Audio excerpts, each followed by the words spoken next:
देवी यात्रा एक बार फिर से ताराकोट मार्ग से सुचारू रूप से शुरू कर दी गई है। जानकारी के मुताबिक पारंपरिक भवन मार्ग पर हुए भूस्खलन के चलते वहां आवाजाही को अस्थायी तौर पर बंद कर दिया गया है।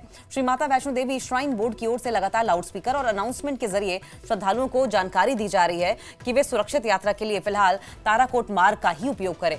श्राइन बोर्ड अधिकारियों ने बताया कि भूस्खलन प्रभावित मार्ग को साफ करने और मरम्मत का काम तेज गति से किया जा रहा है, जैसे कि स्थिति सामान्य की जा सके और जैसे ही स्थिति सामान्य होगी पारंपरिक मार्ग को फिर से श्रद्धालुओं के लिए खोला जाएगा।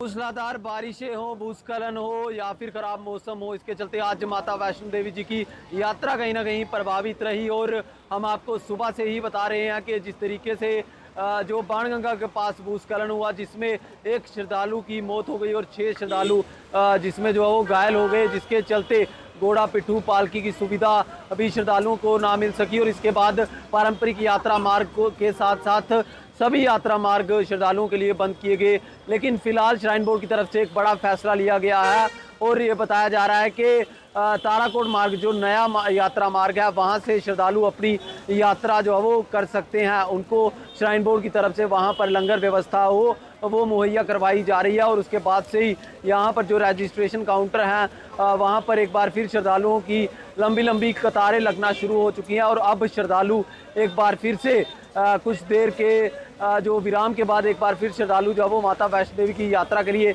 रवाना हो रहे हैं। आपको बता दें कि ताराकोट मार्ग से यात्रा जो है वो श्रद्धालु कर सकेंगे।